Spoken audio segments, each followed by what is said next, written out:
McTavish with a couple actually stammer. It looks like they subbed in Price too. Did they play Price? Oh yeah, they subbed in Price after 3 early goals over Swap, and Price let in 6. So shades of Edmonton, Calgary there. Smith out early, Costin lets in 6, and wow, win that 9-3 to move on to the Stanley Cup final. Where they're playing Pittsburgh or Philly. Who is it going to be? The Philadelphia Flyers. Okay. Chance to repeat. Perfetti 2016. Let's go. Take a look and see what is this Flyers roster looking like.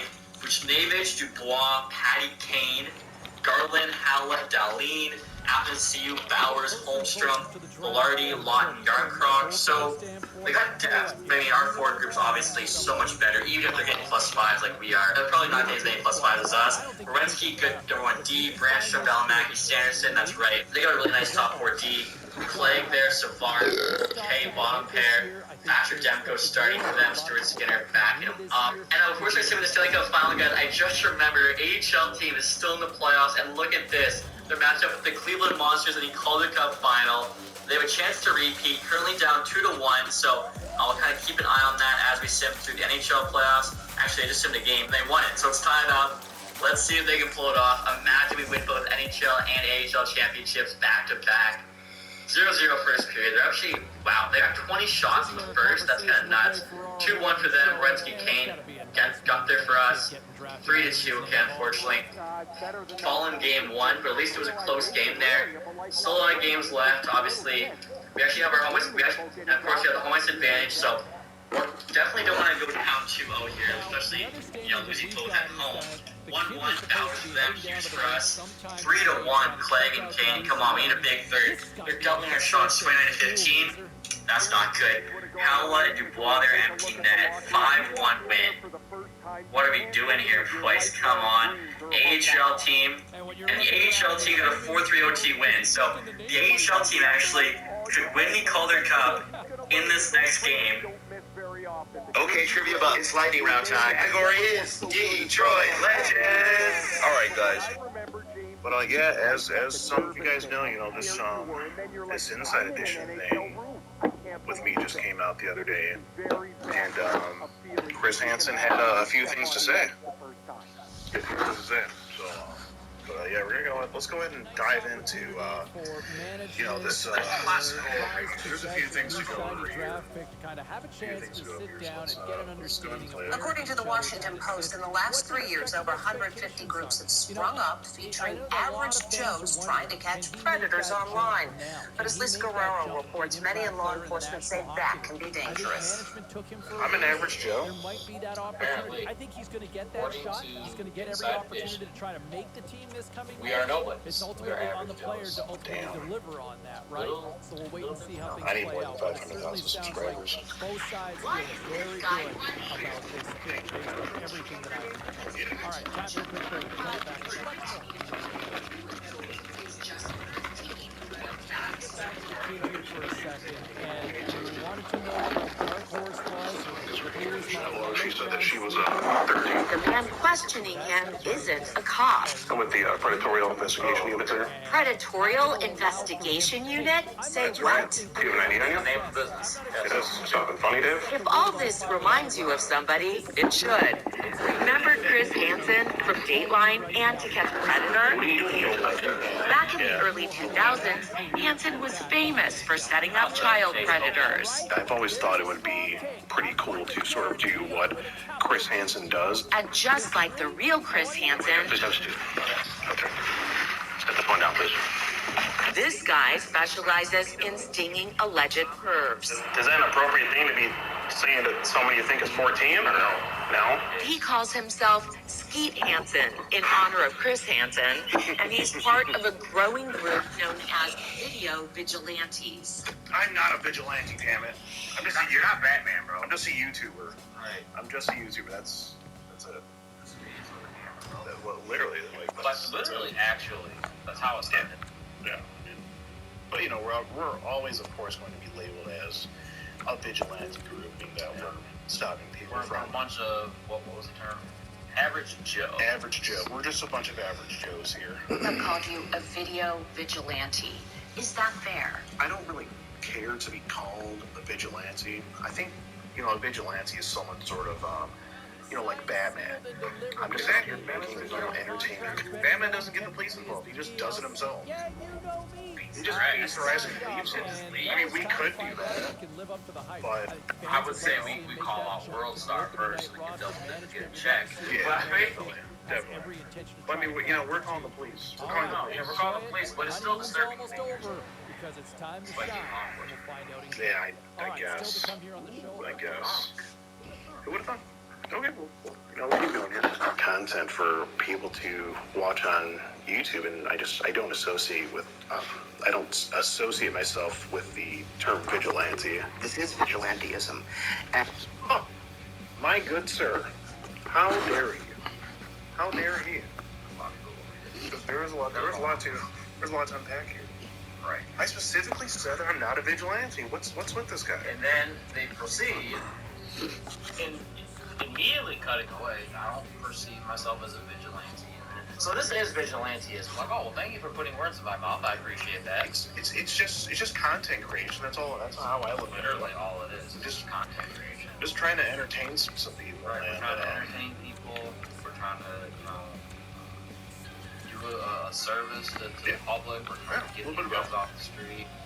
And at no point do any of us, yourself, myself, our security guard, decoys, we proclaim being type of vigilante.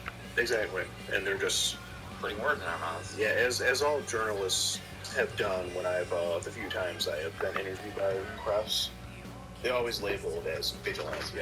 I think that's because that's what's going to get the clicks, you know. Yeah, absolutely. No, not of course not. That's not. They don't care about clicks. Yeah, they're not. Wow. See, if they put content creator, catching individuals, it's not going to get as many clicks out there. Video vigilante. That's what's going to. They gotta dress it up. Exactly. That's what's going to get your clicks. Who is this guy? and private citizens taking law enforcement into their own hands is a problem for our society. Adam Scott Want is a professor of public policy at John Jay College of Scottsdale. This is vigilantism, and private citizens taking law enforcement into their own hands is a problem for our society. Adams. So what problem is it causing? So what? So there's a couple things. So first of all, what problem is it causing for you guys? Because we're doing this thing called their job that they should be doing regardless. Because both police departments are supposed or do have some type of unit that deals with it. They don't. So we're helping. I don't think he's been great throughout this preseason, but I'll tell you this much. I think going into this fourth preseason game, we're going to see the version that we've all wanted to see from him. Into our own hands. We never I think it's just been trying to find his rhythm, trying to get comfortable. I think also dealing with a little bit of the jitters of just being here in the National Hockey League. Is there more to give? So yet again, 100%. I totally agree.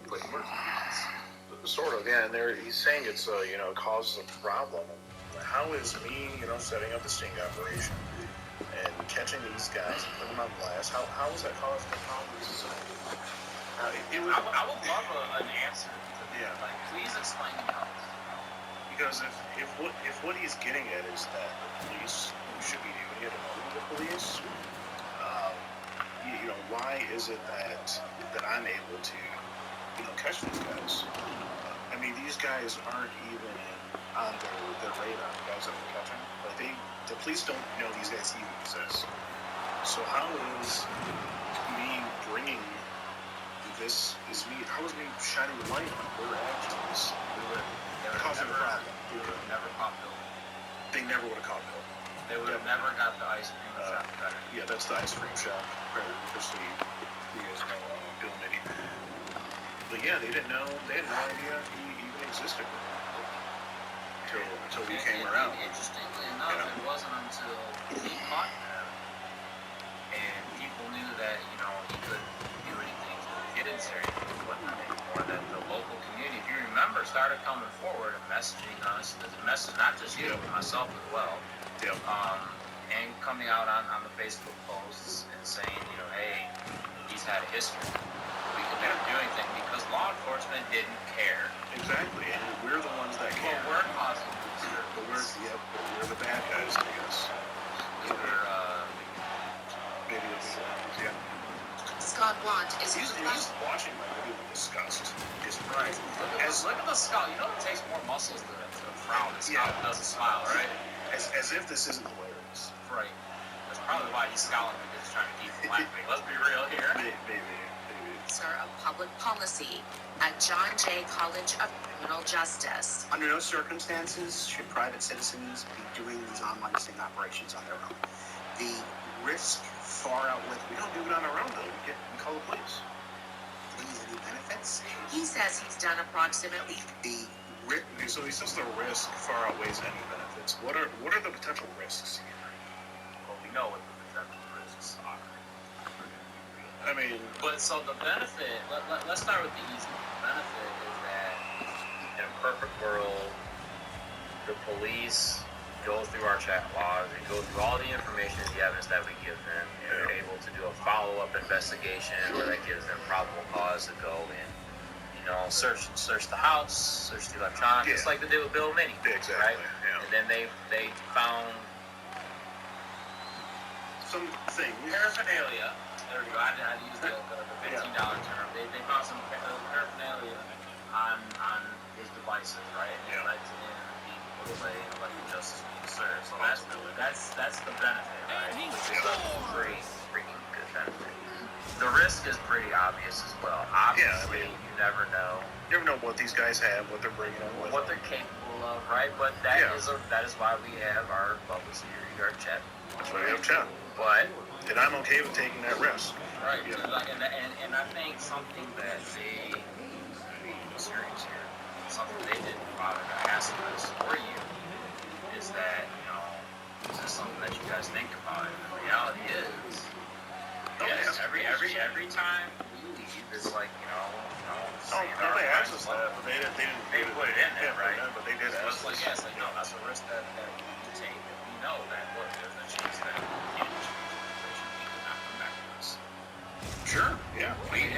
It's an extreme. It's pretty extreme, but we know that there's still potential chance of that happening. So we know there's chances. But the reward is that.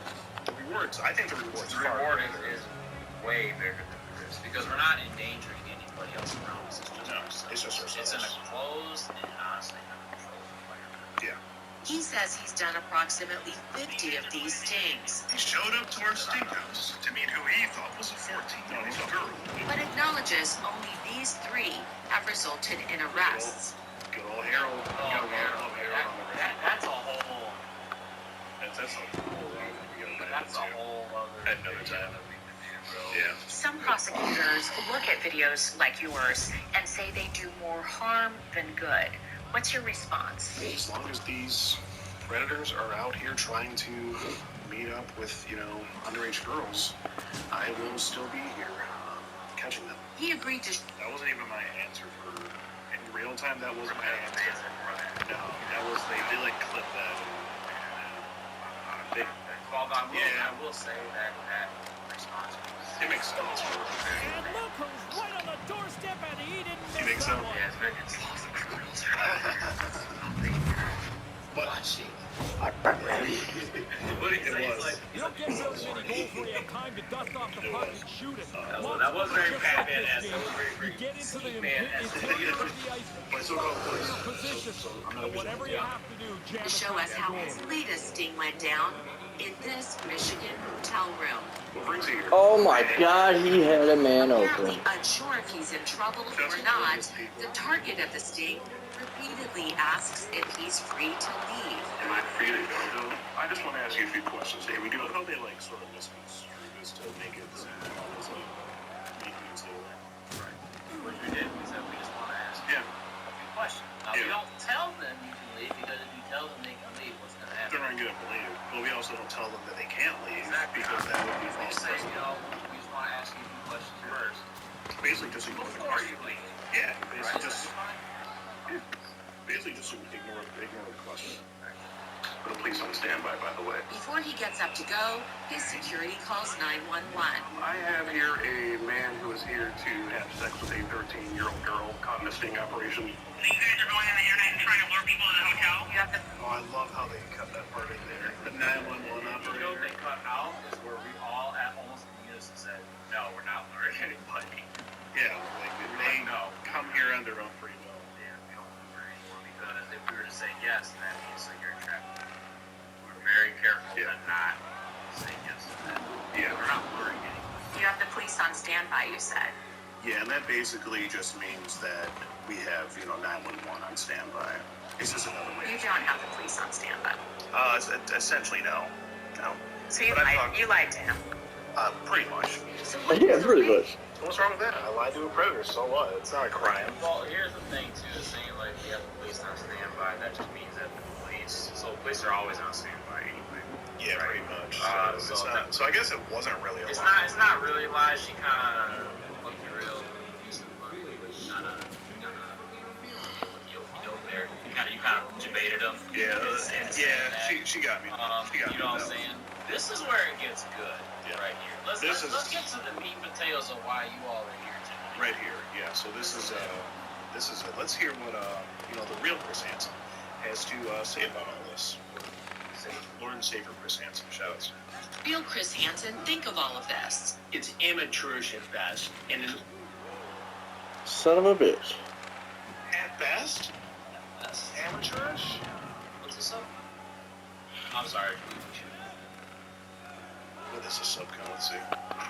Let's see how many subs Amateurish at best. Mr. Chris Hansen has. He's at 398,000 subscribers. Quite a respectable. That's pretty respectable. Let's go to the real Steer G. 555,000 subscribers. Well over 500,000. Alrighty. I believe the term from Jay-Z is numbers don't lie. Yeah. Check the scoreboard. True. But I we're guess amateurs. I guess we're amateurs. We are Okay. amateurs. We're indeed amateurs, guys. Indeed. Okay, let's keep going here. in the worst case scenario, it's very dangerous what he's doing here. He's pretending to be law enforcement, calling. Ow! What am I pretending? It's very dangerous what he's doing here. He's pretending to be law enforcement, calling himself the predatory investigative unit. That's clearly an inference or an attempt to make the target believe he's got some authority which he doesn't have. It's not the intention of it. So when I go in there and I tell them that I'm with a predatory investigation unit, that's just me telling them basically that I'm part of this organization that catches online predators, which is what it is. Which is literally what it is. That is the business. That is literally what it's called. Now, I don't say that we work directly with the police or that we're part of the police, but I also don't say that we're not part of the police. Let's get to the interesting. Leave it as a gray area. Well, let's get to the interesting fact. And that's that Chris himself is also not law. He's not. Also Doesn't. Also, does not work directly for the police. So Doesn't. And None of that. He's just an investigative journalist. So Yeah. What's the difference? in the same term or same vein, he has as much authority as we have. Pretty much. I mean, I've seen him, ask for the guy's ID. Remember how Lisa questioned him? Like you're asking for his ID. Anybody can ask. Anybody can ask for an ID. You could just say no. Yeah. But what I'm saying is Chris Hansen has done that, and if you're in trouble and someone asks you for that, wouldn't that make you think that they might have some kind of authority? So Chris Hansen, I've seen him sort of do something along the same line. Yeah. And the thing is, if he wants to talk about being, amateurish, being unprofessional, being unsafe, if we have... Well, we're not. So guess what happens if the predator shows us his identification and we get all that on record? He is going to be inherently way less likely to act out or cause a scene because we now have your place of residence, all your personal information. We're not going to do anything with it, obviously, because legally we can't. Yeah. But it's just for our protection. So now if something goes south, your information is here. Yeah, so, we got it. Sorry, it's too late. They're most likely not going to do they're not going to do anything, right? I know we have an armed security guard too, so it's like... Which they also neglected to mention, by the way. Yeah, they did, absolutely. Like, they completely skirt danced around that we always have an armed security guard. So you guys probably were the Chris Hansen already, Chet does carry. He does. But for obvious reasons, we don't show that. We don't put it in the video. Can't put it in the video, but Chet is always armed and is always ready. Believe me, he's got some authority which he doesn't have. Hansen now hosts True Blue Nation on the True Blue streaming network, where he says he embeds with law enforcement before taking down alleged child. Why do they got 5 fucking cops on this guy? That's ridiculous. That's crazy. No, that's ignorant. That's super. That's actually just ignorant. It's Use hilarious. it's hysterical. Look at that dude. Oh my God, we got boys. It's hilarious. Almost as good as Bugs. But you can't tell me they didn't do this for the views. No, it's not this many cops. This amount of cops to take down this one unarmed. Out of shape, right? It's not going anywhere. Yeah, he's not. He's out of shape. Not in shape at all. Definitely is not. He's pick up the ways to put down the BK. Yeah, exactly. Exactly. They do not need 5 officers. Excuse me, everybody. This man is giving me a 13-year-old girl for sex. Hey, I'm Larpa. Thank you so much for that resub there. Appreciate that. Thank you. God left you. Yeah. What is he contributing? He's like, oh, I'm going to caress his face. Yeah, like his stomach rolls are hanging out and everything. Like, all the okay. rollover minutes. Let's see what Chris Hansen says next. Predators. I think the vast majority of the vigilante predator catchers out there are doing it for clicks and profit. And they're trying to make a name for themselves on YouTube or any other social media platform, just as a comedian is trying to do. But in this case, you're inducing somebody to break the law with no protections. He says his video. So let's unpack. Yeah, there's a lot. Let's unpack what Chris Hansen said right there. So he's saying that I'm doing it for to build a name for myself and for clicks and profit. What did he do when he started? Exactly. What is he doing now? Same thing. He was. Why not just stick with doing things on the news? Why not just keep it going on YouTube? Why launch the True News Network? Exactly that. Or clicks. Oh wait, what was and profit. Mind you, in order to watch Chris Hansen's stuff right now, you do have to pay a $5 a month subscription for True Blue to watch it. But he doesn't do it. But he doesn't do it for profit, and he doesn't do it for clicks. Apparently. So how dare you? How dare you make money? Try to get paid for your work. Exactly. Get paid for being a content creator, which is your job. Yeah, I'm just trying to figure out what Chris Hansen is doing that I'm not doing, and how it is that I'm doing it for clicks and profit, and how he's not doing it for the exact same reason. Because it seems to me like that's mainly the reason he's doing it. Because if he wasn't getting paid from this, I don't think he would be doing it. This is no shot. TCAP. I guess what essentially he was definitely a reporter. No one reported beforehand, right? But TCAP is what really skyrocketed his career. Which is how he did. Most people think of NBC or Dateline. The first thing they think of is, Chris Hansen's catching. That's exactly. So he basically made a name for himself catching these predators. Yet I'm being shamed for it. And mind you, the first what is it? It's the first 2 seasons to catch predator without the police. And that's Chris Hansen's problem with it, right? No, I don't. He's not Isn't that his main? I don't think he did. Remember. He might have had what's his name, Ron Knight with him, but yeah, maybe. But his main us one person. Yeah, so his main gripe with what we're doing is that we're not doing it with the police and it's unsafe. Well, let me show you one of the first episodes of To Catch a Predator. Watch John Canelli. Watch this guy. So he gets caught twice within 24 hours. That goes to show you that they weren't working with police. They didn't have police there. Because he would have been at the very least At least. But look what happens. Look what happens after Chris Hansen's done talking to him. Check it out.